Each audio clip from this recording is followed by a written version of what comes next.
మన ఎమిగనూరు ఇన్ఛార్జ్ శ్రీమతి బుట్టారేణుక మేడం ఆదేశాల మేరకు మండల కేంద్రమైన గోనెగండ్ల మండలంలో మండల అధ్యక్షులు కె కృష్ణారెడ్డి గారు, అలాగే ఉపాధ్యక్షులు చికెన్ రాజా గారు, ఇతరులు నాయకులు కార్యకర్తల సమక్షంలో ఇవాళ ఈ వెన్నుపోటు కార్యక్రమం పుస్తకాన్ని ఆవిష్కరించడం అనేది జరిగింది. కప్పి ఉంచితే కవిత్వం, విప్పి చెప్పితే విమర్శ అని డాక్టర్ సి నారాయణ ఆ రోజే చెప్పారు. ఆయన చెప్తేనేమో కవిత్వం, మనం చెప్తేనేమో ఇప్పుడు విమర్శ. కాబట్టి ప్రజలారా ఇది గుర్తించాలి, అందరూ ముందడుగు వేయాలని చెప్పేసి కోరుకుంటున్నాము. మన దేశం ప్రజాస్వామ్య విలువలు కలిగిన దేశం. ప్రజలు ఎన్నుకున్న దాన్ని తూచా తప్పకుండా పాటించాలి. ప్రజలు ఎన్నుకున్న ప్రభుత్వాన్ని విఫలమైనప్పుడు మనం ఖచ్చితంగా ప్రశ్నించాలి, అది ఒక హక్కు.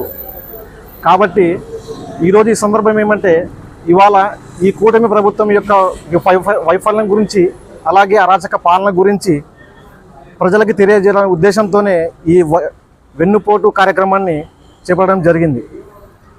అలాగే పోటులోకెల్లా అతిపెద్ద పోటు వెన్నుపోటు. ఈ పదం ఆంధ్ర రాష్ట్రంలో 1995 నుంచి చాలా పాపులర్. ఈ పాపులర్ చేసిన వ్యక్తి ముఖ్యమంత్రి శ్రీ నారా చంద్రబాబు నాయుడు గారు.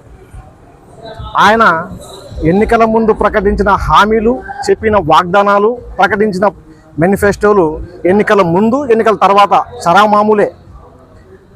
అలాగే ఆనాడు వైఎస్ఆర్ కాంగ్రెస్ పార్టీ మన జగనన్న ఉన్నప్పుడు అమ్మఒడి పథకంలో 2000 రూపాయలు మెయింటెనెన్స్ ఛార్జెస్ కింద నమిలేశారు, తినేశారు, కమిషన్లు చెక్కేశారు అని చెప్పి ఆనాడు నారా లోకేష్ గారు చెప్పారు.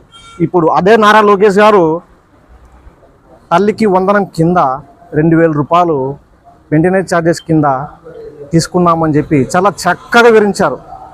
కాబట్టి అప్పటికి ఇప్పటికీ చాలా తేడా ఉంది. కాబట్టి ఇది ప్రజల్లోకి వెళ్ళాలి అనే ఉద్దేశంతోనే ఇవాళ ఈ కార్యక్రమం చేపట్టడం అనేది జరిగింది. జై హింద్, జై జగన్, జై జగన్, జై బుట్టారేణుక నాయకత్వం. Thank you.